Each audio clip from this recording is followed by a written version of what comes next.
আমি যখন ছোট ছিলাম তখন আপা রুমে আমায় থাকতে দিত। আপা আমায় প্রতি রাতে গল্প শোনাতো, কিন্তু আমার বয়স যখন 14 তখন আমি ক্লাস 10-এ পড়তাম।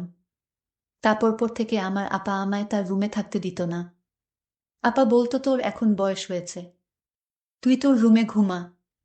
আমার তখন কিছুই ভালো লাগতো না। একদিন আমি সন্ধ্যা হতেই আপার রুমের কাঠের নিচে শুয়ে রইলাম। রাত যখন গভীর হলো, আপা তখন ঘুমে বিভোর। আর এই সুযোগে আমি, তাহলে মূল ঘটনাটি বলি। এটি আমার জীবনের একটি সত্য ঘটনা। আমরা 3 ভাই বোন। আমি সবার ছোট। ভাইয়া আর আপার সাথে আমার বয়সের পার্থক্য প্রায় 14 ও 13 বছরের। ছোট বলে সবার খুব আদরেরও ছিলাম আমি। ভাইয়া আর আপার খুব বেশি ভালোবাসা পেয়েছি আমি। বাবা একটা সরকারি কলেজে ইংরেজি পড়াতেন। ভালোই নামডাক ছিল তার। বাবার চাকরির সুবাদেই শহরে আসা তার।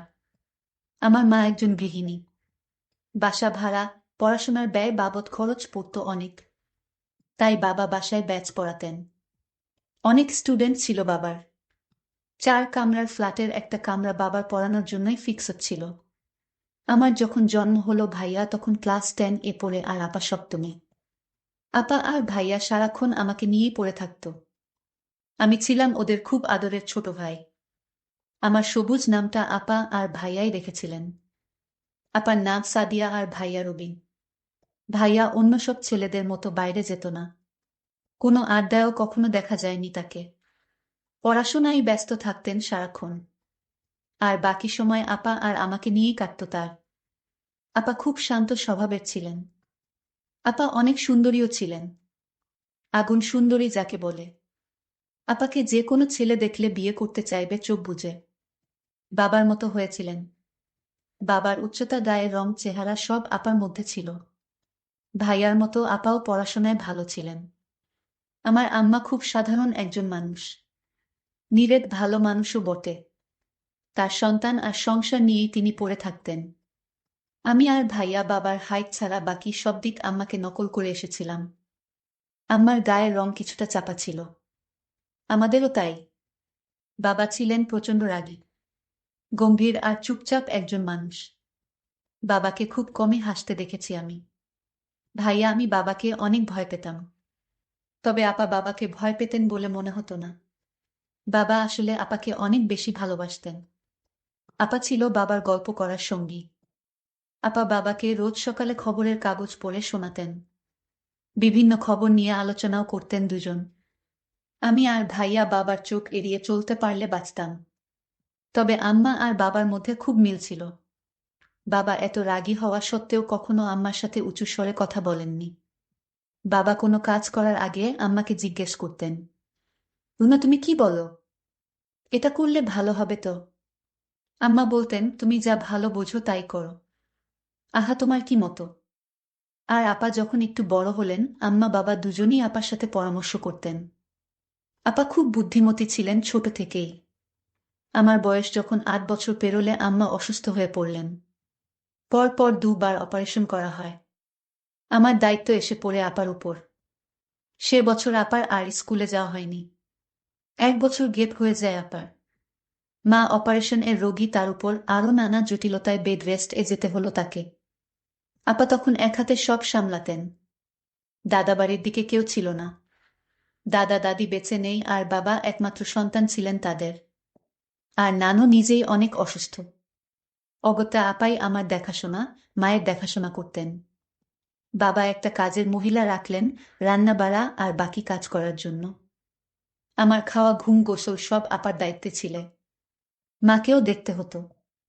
তখন থেকেই আপার সাথে আমার গভীরতা আরও বাড়ল।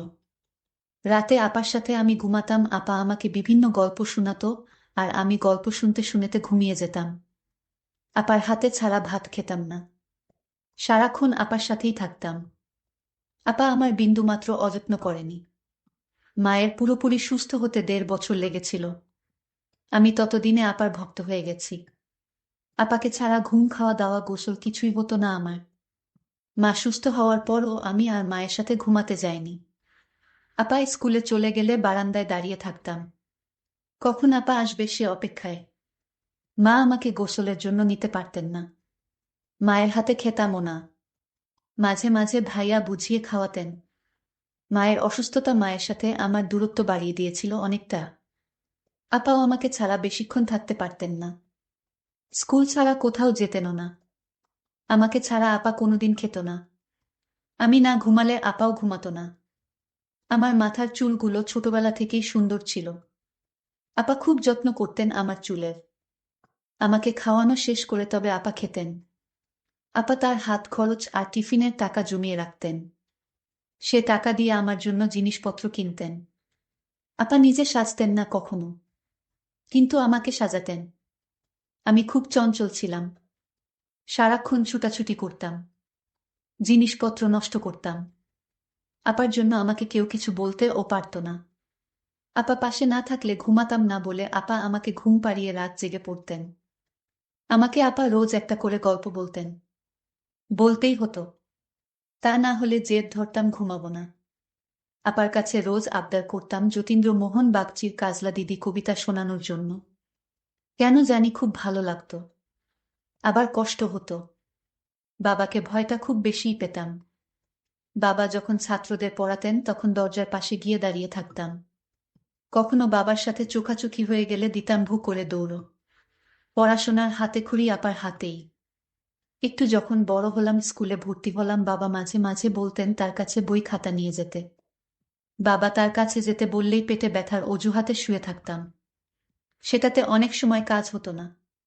বাবা যখন পড়া ধরতেন আমার জানা পড়াগুলোও ভুলে যেতাম। আর ভ্যা ভ্যা করে কেঁদে দিতাম। আপা ছুটে এসে বাবাকে বলতেন, তুমি আবার ওকে বকেছ?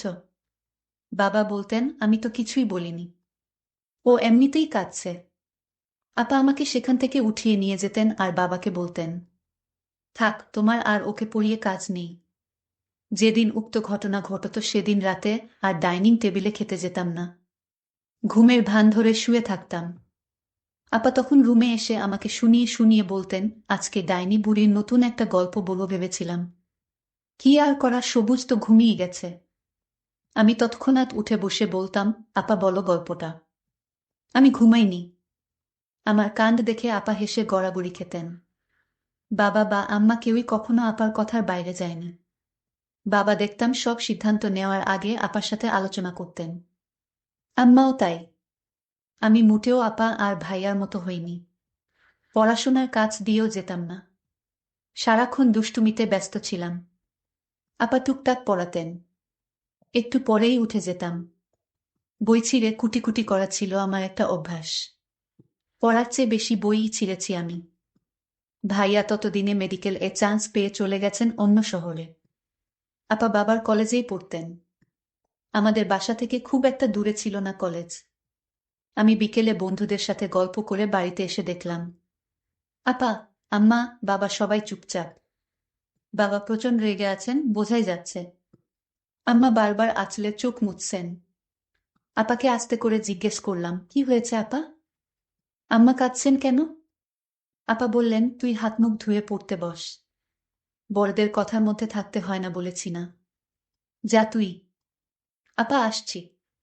আপার কথা মতো রুমে চলে আসি। তবে একটু পর পর উকি দিচ্ছিলাম কি হয়েছে জানার জন্য। বুঝলাম না কিছুই। শুধু বাবাকে বলতে শুনলাম, এ বাসায় ওর নাম আর তুলবে না। ওর সাথে কেউ যোগাযোগ রাখবে না। ও যেন এদিকের পথও না মারায়। বাবা কার কথা বলেছেন বুঝতে পারিনি। তবে এরপর থেকে দেখতাম ভাইয়া আর আসতেন না। আম্মা আর আপা বাবাকে লুকিয়ে ভাইয়ার সাথে কথা বলতেন। আমাকে নিষেধ করতেন ভাইয়ার সাথে কথা হয়েছে সেটা বাবাকে না বলার জন্য। আপার কথা আমি অক্ষরে অক্ষরে পালন করতাম। আমি ধীরে ধীরে বড় হতে লাগলাম, এখন আমি ক্লাস 9-এ পড়ি। আমি আপাকে বলতাম, আপা তুমি আজ আমাকে গোসল করিয়ে দাও। আপা বলল, দেখ সবুজ, তুই এখন বড় হয়েছিস, এখন তুই নিজেই গোসল করতে পারবি। যা, তুই গোসলটা সেরে আয়, আমি তোর জন্য খাবারের ব্যবস্থা করছি। আপার কথা শুনে আমার খুব খারাপ লাগলো। আমি বলেছি, আপা আমি গোসল করব না, ভাতও খাইব না। আপা বলছিল, কেন, কি হয়েছে?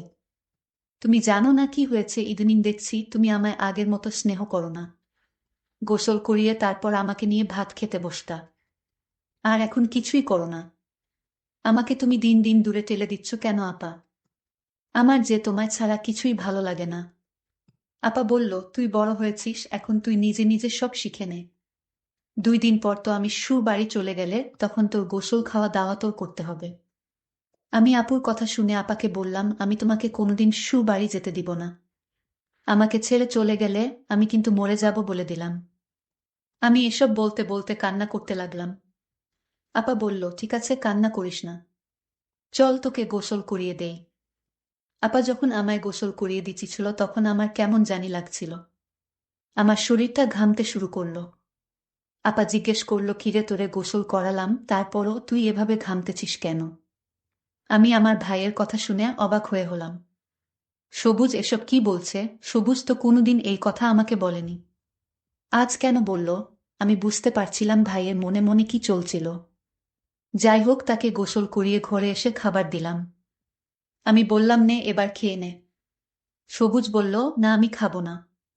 কেন খাবি না? নিজের হাতে খেয়ে নে। আমি বললাম, আপা তুমি তোমার হাত দিয়ে ভাত খাইয়ে দাও। তোমার হাতে ছাড়া ভাত না খেলে আমার পেট ভরে না আপা।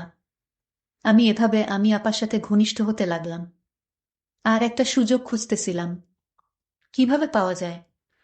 আমার কিছু করার ছিল না, ছোট ভাইয়ের বায়না আমি কিছুতেই ফেলতে পারলাম না। তাকে নিজ হাতে ভাতও খাইয়ে দিলাম। রাতে পড়া শেষ করে আপার রুমে গিয়ে শুয়ে পড়লাম। সবুজ, তুই এখন থেকে তোর নিজের ঘরে ঘুমাবি। তোর রুমে যা সবুজ। কেন আপা, আমাকে কেন এভাবে তাড়িয়ে দিচ্ছ? আমি তোমার রুমেই ঘুমাবো। বুঝেছি, এখন তুমি আর আগের মতো আমাকে গল্প শোনাও না, তোমার রুমে থাকতে দাও না। এটার কারণ এখন আমি তোমার বোঝা হয়ে গেছি। আরে না ভাই, তুই আমার কাছে কোনোদিনই বোঝা হবি না। তুই বুঝিস না কেন, তুই এখন বড় হয়েছিস। আমি কিছু বুঝি না, আমি এখানে থাকবো আপা। আমার একা একা ঘুমাতে ভয় লাগে। আপু তখন বলল, তোরে আমি বুঝিয়ে পারলাম না। ঠিক আছে, তাহলে চুপচাপ ঘুমাবেন, বেন করবি না। আমি মনে মনে ভাবলাম, ও হয়তো ছোটবেলা থেকে আমার আদরে বড় হয়েছে, তো তাই এখন আর আমাকে ছাড়া থাকতে চায় না। কিন্তু আমার এই ধারণা সম্পূর্ণ ভুল ছিল। আমার ভাই যে দিন দিন এত দুষ্ট হয়ে যাবে তা আমি ভাবতেই পারি না। আমি একদিন সবুজকে দেখলাম স্কুলে একটা মেয়ের সাথে গল্প করছে। আমি ভাবলাম, এই বয়সেই ভাইটা মেয়েদেরকে নিয়ে গল্প করে। সবুজ যখন বাড়িতে ফিরল, আমি তাকে জিজ্ঞেস করলাম, তুই মেয়েদের সাথে গল্প করিস কেন?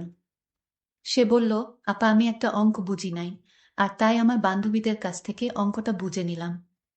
সবুজ আমার সাথে কতটা মিথ্যা বলেছে। আমি আজ তাকে বললাম, সবুজ আজ থেকে আমার রুমে তোর থাকা বন্ধ। কারণ ইদানিং দেখছি তুই কেমন জানি হয়ে গেছিস। তোর নজর ভালো না। আমার রুমে থাকতে পারবি না। তখন সে আমার সাথে রাগ দেখিয়ে বলল, ঠিক আছে ঠিক আছে, আমি তোমার রুমে আর থাকবো না আমি। কিন্তু সবুজ তা মুখেই রাগ দেখিয়ে বলেছিল, কিন্তু রাতে সে আমি শোয়ার আগেই কাঠের তলে লুকিয়ে পড়ল। এটা আমি কিছুতেই জানতাম না। আমি সবুজকে খুঁজতে লাগলাম, সবুজ তুই কই গেলি? সবুজের রুমে গিয়ে দেখলাম সবুজ নেই।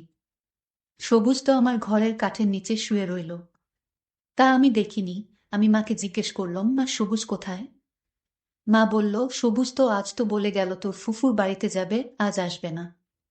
আমি মনে করলাম সবুজ কি আমার সাথে রাগ করে চলে গেল। কিন্তু বন্ধুরা, সবুজ যায়নি। সবুজ আমার রুমে কাঠের নিচে শুয়ে আছে। কেন শুয়ে রইল তা জানতে পারবেন, এবং আমার সাথে কি করতে চায়। মার কথা শুনে আমি ভাবলাম হয়তো সবুজ তার ফুফুর বাসায় চলে গেছে, আর তাই আমিও নিশ্চিন্তে ঘুমিয়ে পড়লাম। আমি যখন ঘুমিয়ে পড়লাম তখন সবুজ কাঠের তল থেকে ধীরে ধীরে আমার কাঠে বসল। সবুজ দেখল আমি ঘুমে বিভোর হয়ে রয়েছি। সবুজ তখন ধীরে ধীরে আমার কাঠে বসল, তারপর আমার পাশে শুয়ে পড়ল। ঠিক তখনই সুকেশের উপর থেকে বিড়াল লাফ দিয়ে টেবিলে পড়তেই একটা শব্দ হলো। শব্দটা শুনে আপা লাফ দিয়ে উঠে এবং ভয় পেয়ে যায়। তখন দেখল আমি তার কাঠে শোয়া অবস্থায়, সবুজ ঘুমের ভার করে শুয়ে রইল। আমি তখন সবুজকে বললাম, এই সবুজ তুই আমার রুমে কি করে এলি? আমি তো দরজা লক করে ঘুমিয়েছিলাম। তাহলে তুই এখানে কি করে আসলি? আমার তো মাথায় কাজ করছে না। সবুজের উদ্দেশ্যটা কি আমি তা খুঁজে বের করার জন্য। আমি সবুজকে বললাম, তুই আমার রুমে কি করে আসলি? সে তখন বলল, আপা তুমি যখন বলেছিলে আজ থেকে আর আমাকে তোমার রুমে থাকতে দিবে না, তখন আমি বুদ্ধি করে আমি তোমার কাঠের নিচে আগে থেকেই শুয়েছিলাম। কারণ তোমার রুম আমায় জাদু করে ফেলেছে। তোমার এই রুমটা ছাড়া আমার ঘুম আসে না। এসব বাজে কথা রেখে যা ঘুমাতে, যা তোর রুমে। আমি বললাম ঠিক আছে। আমার আপার প্রতি এক অন্যরকম অনুভূতি সৃষ্টি হলো। আপাকে চাই।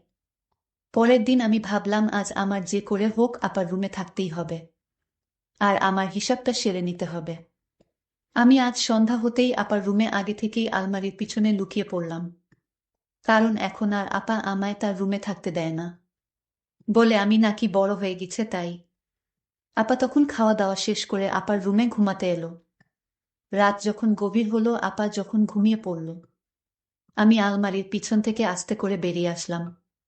আমি ধীরে ধীরে আপুর কাছে গিয়ে শুয়ে পড়লাম। আপু তখন গভীর ঘুম ঘুমাচ্ছে। এর মধ্যেই হঠাৎ আমি লক্ষ্য করলাম রুমে জানালা দিয়ে একটি ছেলে পিস্তল হাতে নিয়ে জানালাটা এক ধাক্কায় ভেঙে দিল। তার হাতে এত শক্তি ছিল। আমি তখন ঘুমের ভান করে শুয়েছিলাম আপুর পাশে। ছেলেটি এসেই আপুকে আঘাত করবে এই মুহূর্তেই আমি তার পিস্তলটা হাতে ধরে ফেলি। তখন ছেলেটি আমায় এক ধাক্কা মারল। আমি আপার উপরে পড়ে গেলাম। আপা তখন জেগে গেল। ছেলেটি আমাকে তুলে একটা থাপ্পড় মেরে দেয়ালে ফেলে দিল। আমি তখন একটা পাথরের বল দিয়ে ছেলেটি মাথায় আঘাত করলাম। ছেলেটি তখন দৌড়ে পালিয়ে গেল। ছেলেটি আপার ক্ষতি করতে চেয়েছিল, কিন্তু ভাই হিসেবে আমি আপাকে ছেলেটির হাত থেকে রক্ষা করলাম। আমি মাথায় একটু আঘাত পেলাম। আপা তখন বলল, এটা কেমন করে হলো? আর তুই আজও আমার রুমে? আপা তুমি আমাকে অযথা সন্দেহ করছো। আমি তোমার ঘরে কেন থাকতে চাইতাম জানো? তোমাকে পাহারা দেওয়ার জন্য। আর তুমি আমায় ভুল বুঝতে, কিন্তু আমি জানতাম তোমার উপর এমন হামলা হবে। আর তাই তোমাকে রক্ষা করতে তুমি জায়গা না দেওয়া সত্ত্বেও আমি লুকিয়ে তোমার রুমে থাকতাম।